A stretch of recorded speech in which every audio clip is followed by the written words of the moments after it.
Begin Self-Publishing, episode 135. Meet Ben Roberts. Interested in self-publishing but don't know where to start? Want to get your book onto Amazon? Want to hold your paperback book in your hands? Learn how on the Begin Self-Publishing podcast with your host, Tim Lewis.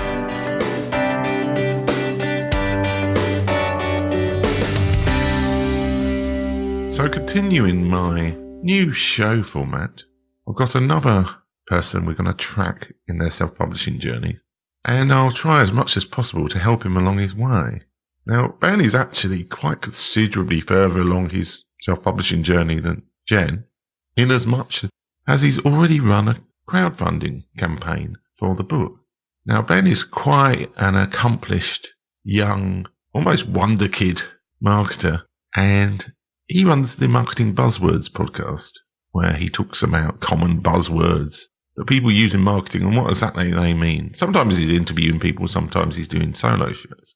And he's run a crowdfunding campaign, and he's got some money together to actually produce a book about the content that he talks about on his show. So let's go over to the interview. Hello, Ben. Welcome to the show. Hi, Tim. Thanks for having me on, mate. It's good to speak to you again. Yes, because I was obviously on your podcast recently. So you're in a slightly different position from Jen, who was on the last show, in that I know you're a bit further ahead in your book project. Can you talk a bit about what your project's going to be about and also what your intentions are in terms of self-publishing? Yeah, sure. And firstly, thanks for having me on. So I think it was a really interesting context. I listened back to your conversation with Jen, and I saw we're both at very different stages, but there's a lot of similarities. And essentially, where this idea came from for me was I started a podcast back in, I think it was January now, called the Marketing Buzzwords Podcast. And I started interviewing people and learning more about marketing buzzwords and actually how they evolve and how they actually are used and transcend marketing, and actually how they can impact both on individuals and on brands themselves. So as I started thinking about this more and more, and I started doing more research and speaking to more people, I thought, you know what, there's a book in this somewhere. And what I decided to do is I thought, okay, I started mapping out what I want to do, and I've come up with 3 sections to this book, and I'm naming it Marketing Buzzword to Marketing Authority. And essentially, you look at, firstly, in sort of the first section, what marketing buzzwords are, how they develop, why they're used, some of the pros and cons around marketing buzzwords, what happens to them over time, how do new ones appear, do they just appear out of the ether, or is it something that just is a never-ending cycle, do they ever end, or answering some of these big, philosophical buzzword questions almost. And then it goes into the second section, which looks at taking what we learned in section 1 into actually how it develops into personal brands. So looking at how people can build their own personal brand around a marketing buzzword. So for example, Tim, we could almost argue it for, let's look at yourself as an example with your Begin Self-Publishing podcast. And again, you came on my podcast to talk about self-publishing. So you could argue that you start building a personal brand around self-publishing as a buzzword, for example. And then it's how you build your authority and how you become seen as an expert, an industry leader, a key opinion leader, whatever term you want to use around that. And then the third part looks at it from a slightly different angle again, because I want to take in all these different parts. Looks at how a business can use a marketing buzzword as like a common thread running through the business, so that everyone understands what the business is all about through a common term. So people can have their own personal brand and work on other different projects which may or may not be exactly involved with the original business, but they all got to link back to that common thread. So it allows you to have increased reach and again build authority for your brand and your business, but ultimately allows people to have their own creative freedom as long as it comes back to that central pillar or buzzword within the brand. So I know it's quite a long sort of description about what the book is, but hopefully that gives an insight to where it's come from and what I'm hoping it will be. Yeah, well, there was 2 things that struck me from what you were saying there. One is that you clearly got a very defined plan as to how the book is going to go. And the other is your obvious enthusiasm for the subject. And both of those are basically very good things to have in terms of writing a book. Now, you're also quite a bit further ahead than Jen in that I know that you have run a crowdfunding campaign for this book. So maybe you could talk about how that has gone and maybe not giving the punchline away, the fact you're on the show talking about it, and that maybe it was a little bit successful. Yeah, so funny enough, I actually got the idea from listening to your podcast. And I know I'd listened to a podcast years ago called Content Warfare. And it's by a guy who self-published his own book called Ryan Hanley. And I started listening to his podcast. And I found out actually this podcast is based upon a book that he wrote. And that fascinated me. And then I heard that he was actually on your podcast talking about crowdfunding. And I know there were some different pros and cons around whether crowdfunding was a good thing or not. But I thought, you know what, this sounds like a great idea for me. One, because it will help me validate the idea. And it really sort of gives me an idea to actually what do people want. And I think it allowed me to get a load of feedback in quite a constructive environment. So I ran it on a platform called Publishizer, which is based in the US. And essentially it's a crowdfunding campaign purely designed for authors. So either existing authors or upcoming authors. So I know someone like, I think Neil Schaefer has crowdfunded a book through there. Obviously this guy Ryan Hanley has done it, and I'm doing it as a first-time author. So Neil Schaefer has published many books, and yet he's still using the platform. And for me, I looked at so many different platforms, and this one was one that was designed for authors. So everything about how you set it up was designed for authors in mind, and they would actually pitch at certain numbers of orders. They would pitch your book to actual set publishers as well, so you weren't necessarily committed to going with a publisher, because I know some people don't like it, and that was one thing that was important to me, is I didn't know whether I wanted to go down the self-publishing route yet, or down a traditional publishing route. And what I loved about the crowdfunding platform is that actually he gave you the option. They pitched you, and then the publishers came to you and said, we like this idea, and then you decide, actually I want to work with you or not. And sort of finishing up then, it runs for a month, the crowdfunding campaign. I got 71 pre-orders over that 30-day period. And subsequently I've had more come in after, which had sort of not logged through the official crowdfunding campaign. So I'm now up to 90 pre-orders as well. So for me, it's been an amazing way of validating the book idea and also trying to help raise funds to make sure that I can produce the best possible quality book that I know I can at this time.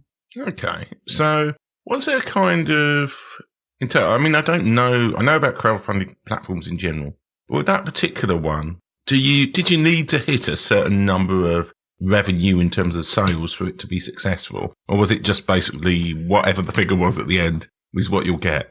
Yeah, so from what I looked at, I didn't think there was a base figure, but I'd set in my head that I wanted a minimum of 50 pre-orders, and my target was 100. So for me, if I probably hadn't got 50, I would have probably sacked in the idea, because for me, I think there wouldn't have been the validation there for it. So for me, it would have been a more of a personal thing to look at. If I hadn't have got those numbers, then it probably isn't worth me writing that book, just because there isn't the market there for it. So for me, I don't think the platform had a minimum, but for me, I set one myself just to make sure that I am actually creating something that other people want, because I don't want this book to be just about me. I want it to really help people and make sure that other people would buy into it and will ultimately buy it as well. Yeah. So now, presumably, you have a certain amount of money from these pre-orders that you can spend on the book.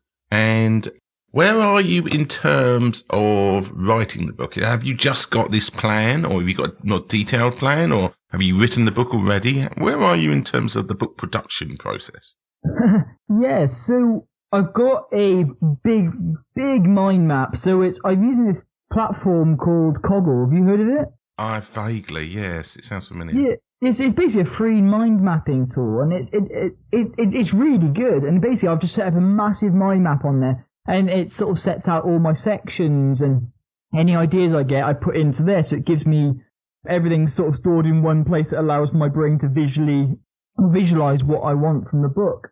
So I've currently done about 15,000 words of the initial manuscript now. So I'm looking at doing 35 to 40,000 words. Again, I'm a little bit flexible on that. If I find that I'm start writing for the sake of it, I'll cut it down, maybe. Oh, and if I find that I actually need to write a bigger book, I'm quite flexible around that. But that's sort of where I'm at the moment in terms of trying to get this manuscript over the line. Okay. So where are you in terms of things like cover design and getting an editor or proofreader? Where are you in terms of like the more nuts and bolts non-writing part of the self-publishing, or are you going to leave that until you've completed writing the book? Yeah, so I'm doing a lot of thinking about this. So cover designer, I know someone who's really creative and has done some stuff before, so I'm gonna, and they can give me a really good rate on that, and I know they'd be really flexible around how many different drafts to be, and they'd spend the time with me to make sure that I could get it right and the design that I like, and because it's a friend, they'll do a really good rate for me, which is amazing. Now, the other bits that I am slightly more stuck on, the hardest one for me at the moment is looking at the editing, because and this is where I really want to spend the bulk of the money, and I think I need to spend the bulk of the money in terms of from the pre-orders. But but I'm quite sort of stuck in terms of what quality and what price of editor is right, because everyone sort of, because there's no sort of a set product. I find it quite hard to judge which editor is particularly good. Do you judge them by purely on their price? Do you find necessarily the right editor that sort of matches your style of writing, or do editors even do that? So that's sort of a bit where I'm stuck at the moment in terms of what editors. And I've spent a lot of time on the Society of Copy Editors and Proofreaders. Is that the name of what I'm thinking of? Yeah, I think it's editors and proofreaders. But yeah, so I spent a lot of time on that website looking through some of the different people, and I don't know how do I freaking tell the difference between some of them, really. And that's a bit I'm sort of really stuck on at the moment. Yeah, well, I've interviewed a non-fiction editor, Denise Cowell, and a fiction editor, Louise Harmby. And yeah, I mean, the thing is that editing is quite complicated. The only thing is that, given my latest book, I've made use of my mum to do the editing again. I was meant to hire an editor this time. But you do work out how much you need, how much editing experience actually helps, certainly with a non-fiction book. Because there's lots of things like name checking and kind of how the structure of the book should go that a decent editor can make a difference. It's not just about proofreading. I mean, proofreading, you can, in some ways, editing, as in like kind of the copy editing and general advice thing, can be more helpful than the actual proofreading side of things. But people tend to think that proofreading is all editing is. It's all about fixing typos. And while that is part of it, it's not necessarily the biggest thing. But you're right, it's quite intimidating with editing, trying to work out exactly what you need. Yeah. One thing I don't know, is it worth then, do you think, maybe trying to look at one person who can do the proofreading and the copy editing? Or would you say it's generally either better practice or maybe from experience that maybe you want to try and split up and have two different people? And if so, should that cost more? Should it work out about the same whether you had one person doing both or two people doing each? I think it's generally going to be cheaper to have one person doing both. So you can do it in one fell swoop, essentially. Well, yeah. I mean, they will run passes through the document, and usually all done using Word, as far as I'm aware. So Word has a track changes option. Yeah. And you'll send it off and they'll come back with you with a certain number of edits. Yeah, I mean, it's going to be... I kind of get the impression your budget isn't necessarily as big as maybe what they would be charging. So you may have to do a certain amount of the work yourself in terms of the actual proofreading side of it. Just having software read out your book back to you can correct an awful lot of mistakes in terms of like missed typos and the like. But the editors will give, in some ways, like the other editing advice will give you advice on like structure and those kind of things. So, but you ideally would an editor not proofread as part of what they do then? For me, it almost sounds silly that if someone's going to read through and edit it, they wouldn't be proofreading it at the same time, if that makes sense. Well, they have demarked roles. So a copy editor they are doing typos are one thing, and then there's like how the sentences are structured. So if I sort of say Ben Roberts is a marketing buzzword expert and his marketing buzzwords are very good about marketing buzzwords and he knows a lot about marketing buzzwords, then that is sort of grammatically correct, but it just reads terribly, if you know what I mean. So somebody on the copy editing side will go back and sort of say, well, maybe just stop using the word phrase marketing buzzwords every 5 seconds. And there are things like that where, and also structure of the document. If you keep repeating yourself and it doesn't read well, this is where fiction is quite different in terms of editing from non-fiction, and it kind of helps to have an editor who knows a bit about the subject area that you're talking about. I mean, this is the struggle with using my mum for my book, isn't it? She doesn't necessarily know very much about social media. So I've had to go back and go through and reread everything and make sure that I'm not so actually having professionals so that's probably something to bear in mind. Whoever you find, try and find somebody who knows a bit, is used to editing books about marketing or business in general, rather than they're just somebody on Fiverr who can do a bit of proofreading for you. If that makes any sense. It's almost, it's the structure of the book. But then there's called developmental editors, I think they're called, who are much more almost coaching you. And I'm not sure you're necessarily going to be able to afford that to begin with. Yeah, it's funny enough. I actually went to this Amazon Author Academy this morning because it was held sort of 5 minutes from work, and I didn't actually stay too long in the end because it was just really focused upon the fiction writers. I mean, like 90% of the people there were fiction writers, and they were talking a lot about developmental editing and stuff. And it seems that that's a lot more about the storyline and making sure that there's not like holes in the plots and stuff. So I'm not sure if that is. I think you're right there. It's not something that's overly relevant, but it is still something to think about for future books maybe, but definitely not now. Yeah, well, I mean, the idea, I think, of developmental editing is that it's getting the experience of somebody who's been involved in a similar kind of book before. So it's like with me, I'm just going to be releasing my new first non-fiction book. It's interesting because I've written time travel stuff, I've written fantasy books, and now I've written a non-fiction book. And they're all very different in the way the structures and the issues with the book. So time travel is just tremendously complicated, keeping track of everything, where people are and making sure you're not suddenly reviving somebody who's killed. It takes a lot of effort to write time travel. Well, fantasy's much more about the book. You have to make sure that, like, you are consistent in your universe and your world building. And in terms of non-fiction, certainly an interview-based book like the one I did, I've got to make sure that, like, every name that people have mentioned is spelt correctly, and that I've understood exactly what they said in the original audio from what I recorded. And it's kind of like the kind of book you're writing makes a big difference in terms of what editor you need and what kind of experience they have. So I think you maybe more than anything, go down that Society for Proofreaders and Editors list and look for somebody who's more a business side. And what they typically do is if you give them a chapter, they will do a sample edit for that, and they may charge you like 10 quid or something. But from that sample edit, you should be able to see if they're doing the kind of thing that you expect them to do, so to speak. I mean, you probably need somebody to do the proofreading and the copy editing for you at the same time, but you'll be able to look at what they suggest for the copy editing. And if it's coming back and you're thinking, well, this makes a lot of sense to me, maybe I shouldn't put this here or I shouldn't do that there, then that's maybe the copy editor to go for. Yeah.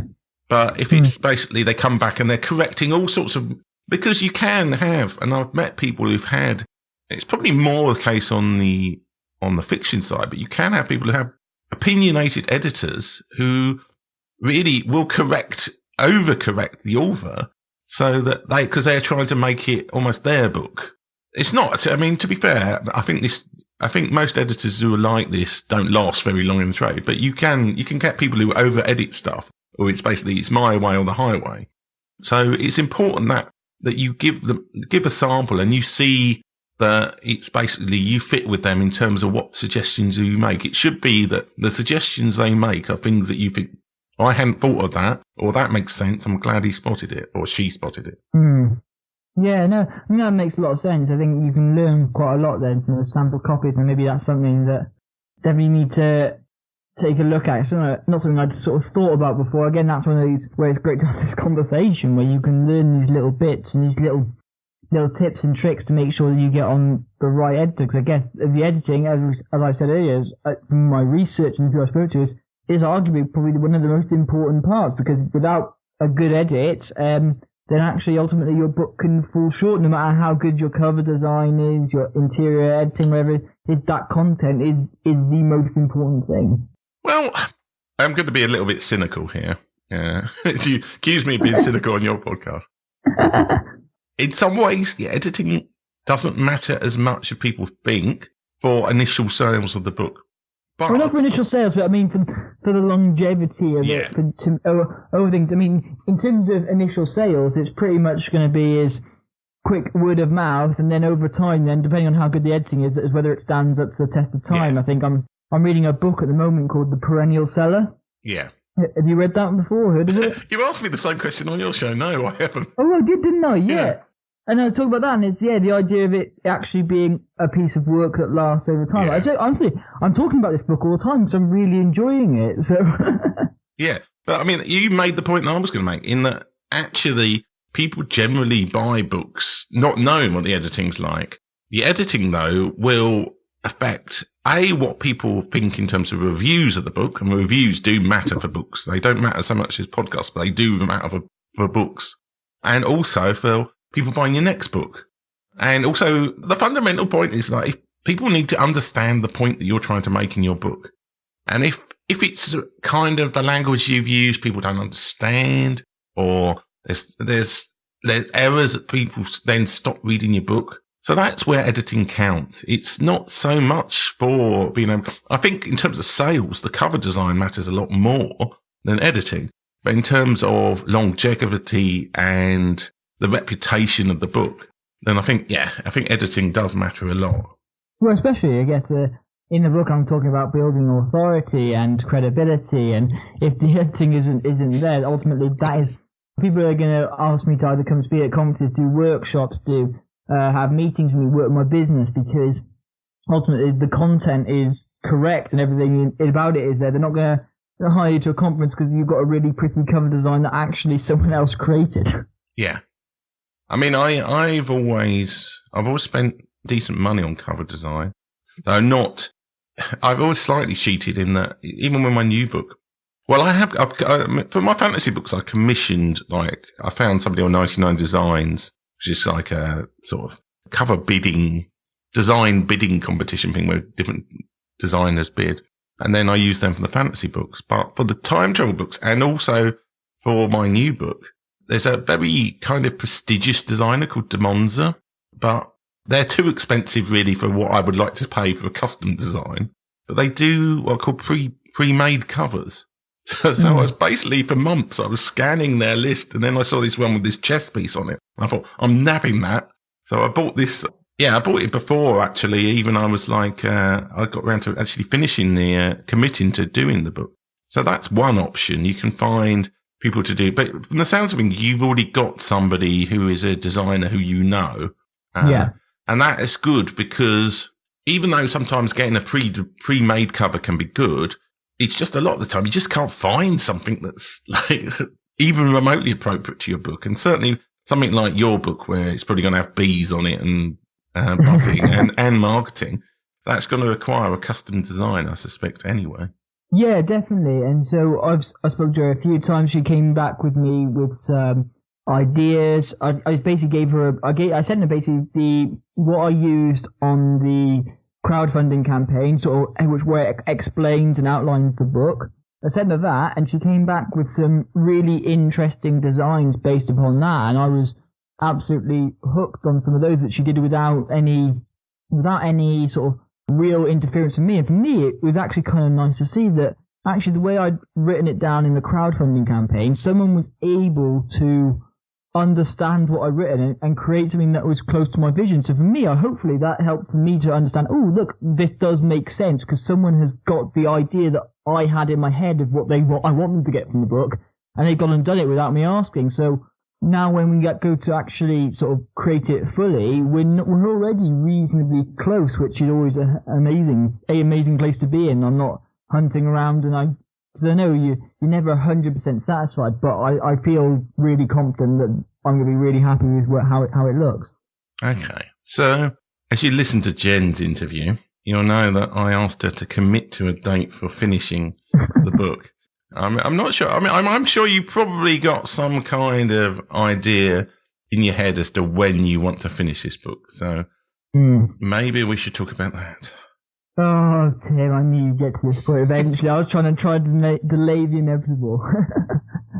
Yeah, so for me, I'm thinking February is where I had in my mind. Yeah, February was the time that I thought I want to get it done by. Do you want more specific than that? I do. I want a specific date.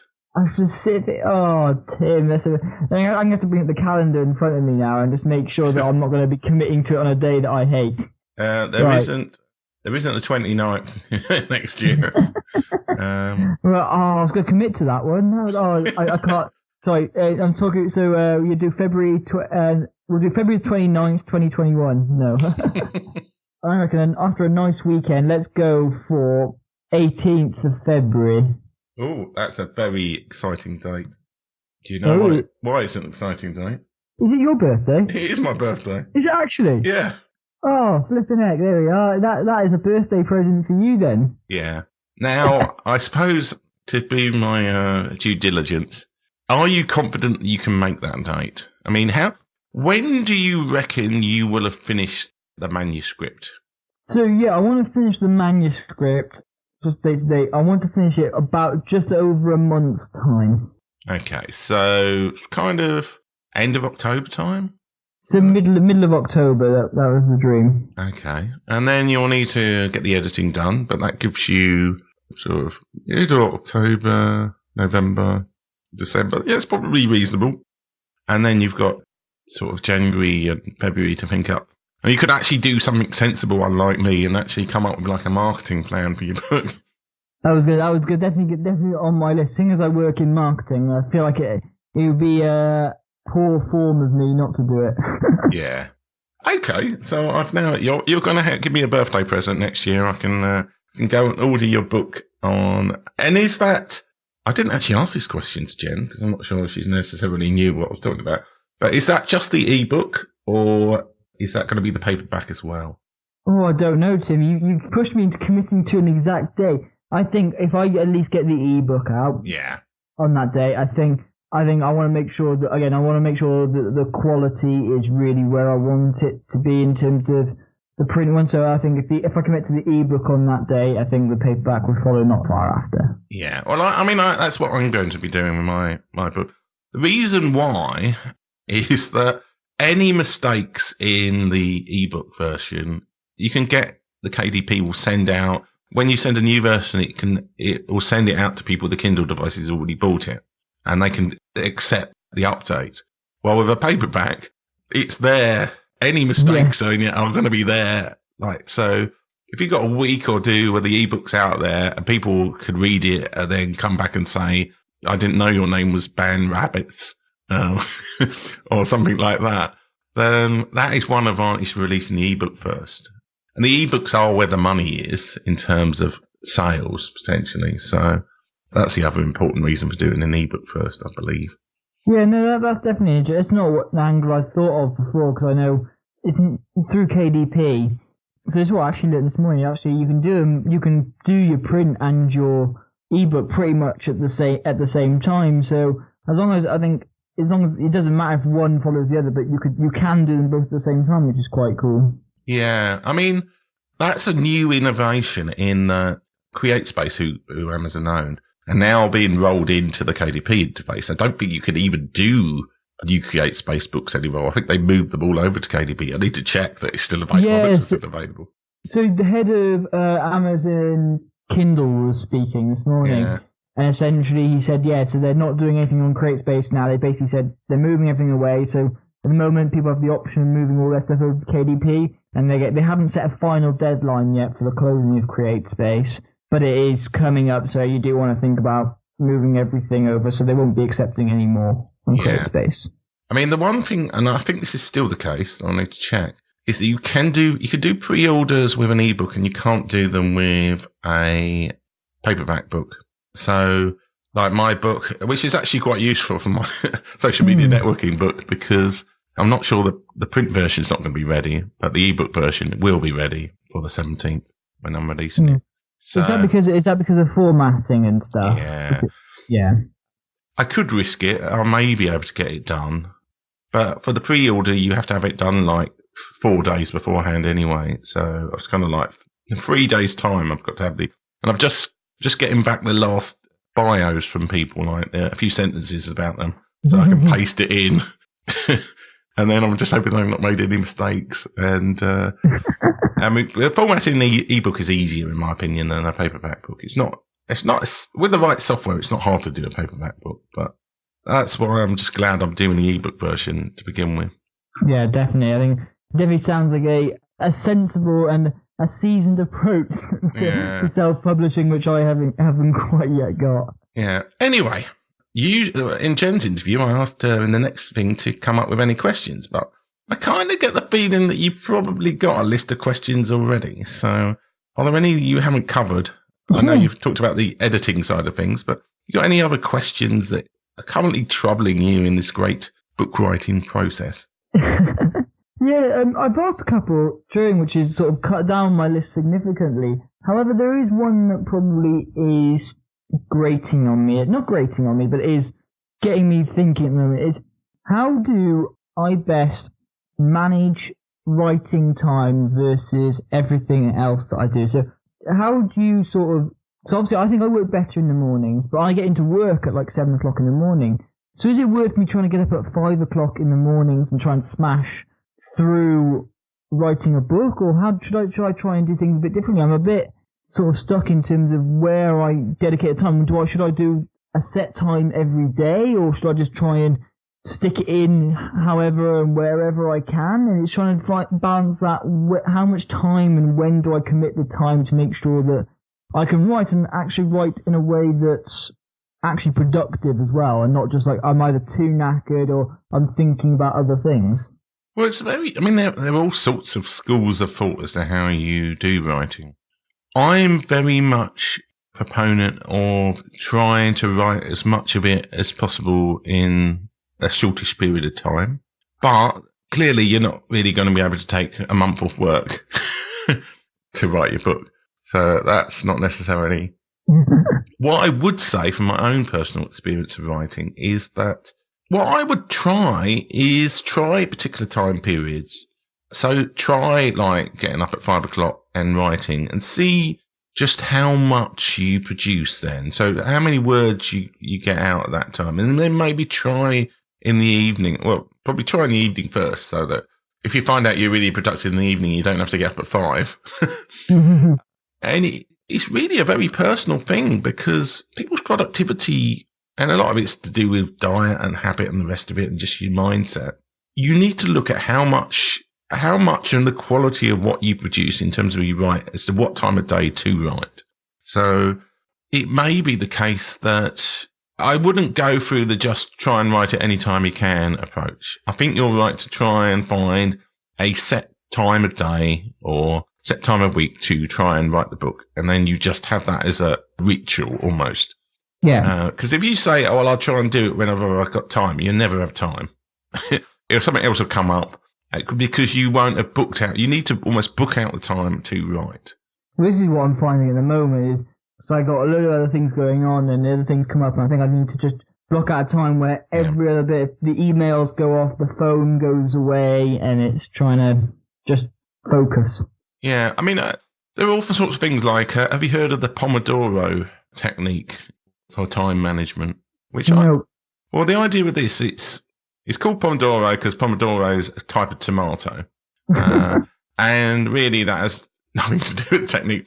But the idea was that they had these little sort of egg timer things that looked like tomatoes, and they would turn it for 25 minutes and turn off before they do it, they turn off all their phones and put the mute the phone, turn it for 25 minutes, and then you just focus on writing for 25 minutes. Then at the end of it, the alarm will go off and you'll take a break. Then you'll do sort of your notifications and stuff. And then you'll do it again for another 25 minutes.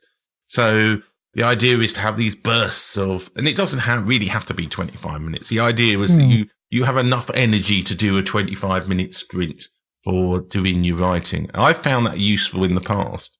I've even done really weird stuff that I know nobody else has done, where I've been writing and then I'll have like an iPad with something like Game of Thrones or probably not that good. You want something a bit mediocre-y where you can watch something for like between these breaks as like something to kind of take your mind off it.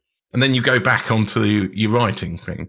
So, but it's very personal in terms of how you do it. But I would say do block out, make sure that people aren't going to arrange meetings and people don't expect you to be doing anything in the time when you're writing.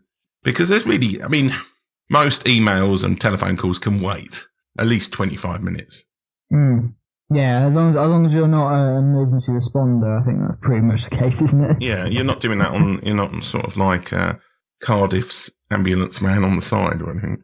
No, I do many things on the side, Tim, but no, ambulance driver is not one yet. I'm sure I'll probably end up getting roped into it at some stage. I'm sometimes a bit of a sucker for not saying no, which I'm having to really do at the moment to make sure that I can get this done. So that's the biggest thing for me, is making sure that I think right now is making sure that if this manuscript overruns in itself, I've got a feeling that February 18th deadline is going to be a near impossible one to hit, and that's why I need to get in the good habits now of blocking out the time to get this manuscript done. Yeah, but you're saying you've already done like 15,000 words, is that right? Or? Yeah, about that. Yeah, so you're halfway through the project, hopefully. Yeah, no, it feels like less. Yeah. But when you put it that way, it's nearly halfway, but I feel like I'm sort of like 5-10% of the way there. So, I mean, where have you been most productive in writing those? How long has it taken you to write that amount of words, and where and when have you been writing? On holiday. Oh, okay. And I did, that's the thing. I actually wrote it on the plane. Yeah. To and back from holiday. I helped. One of the things I did is I actually wrote up all the notes and I recorded them all. So I basically almost did, essentially, if you listen back to one of my podcast episodes, essentially that was me doing all my notes for one of the sections of the book. And essentially, I had all that written up then, all that transcribed, and I basically went through and basically rewrote it from there. I mean, a large chunk of my book is transcribed interviews. If you're not that fast a typer, then just recording yourself and getting it transcribed, because you can produce a lot of text quite quickly. I produced over 10,000 words for a 40 minute of talking, and then you've got like 10,000 words, and it's like ridiculous. Yeah. The biggest issue, and I found this, is that we do not talk the same way that we write. So you tend to use contractions, and you have a lot of false starts.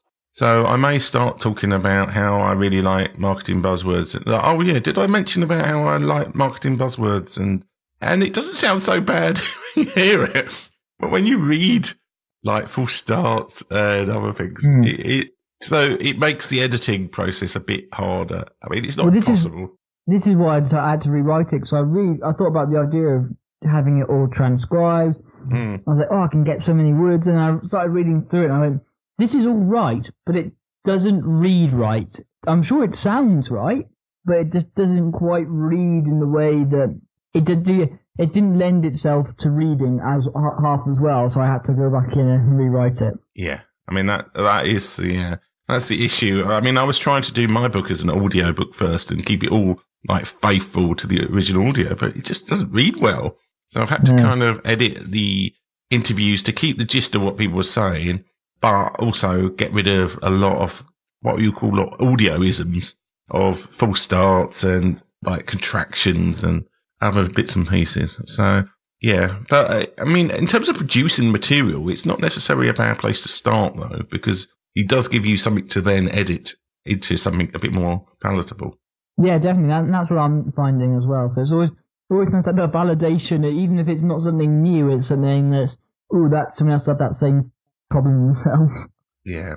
So in terms of what you've actually written rather than had transcribed, where have you been most successful? Was that all on holiday, or, I mean, how have you, in terms of anything new you've written, where have you been successful so far?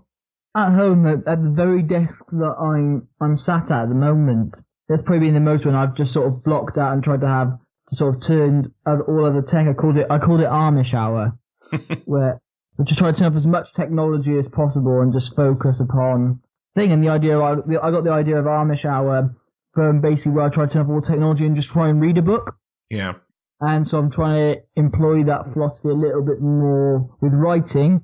Obviously, the problem I get at the moment is in that hour, I still get a little bit distracted because it's sort of a bit all over the place. So it's very bit part. And I wanted to maybe, that's why I asked the question earlier, trying to say maybe I should try and go for a more stable time to make it more consistent. And the other thing Wood's suggestions help me a lot. And it sounds like you've kind of got this plan. But if you, maybe with your mind map, try and pull out little chunks that you could maybe complete in an hour. So, I mean, I don't know about the structure of your book, but let's say there's one specific example of a buzzword given authority. That would almost be like one sort of unit, and you could finish that in 1 day, 1 hour in 1 day. I think if you could do that, that would help because it kind of makes sense.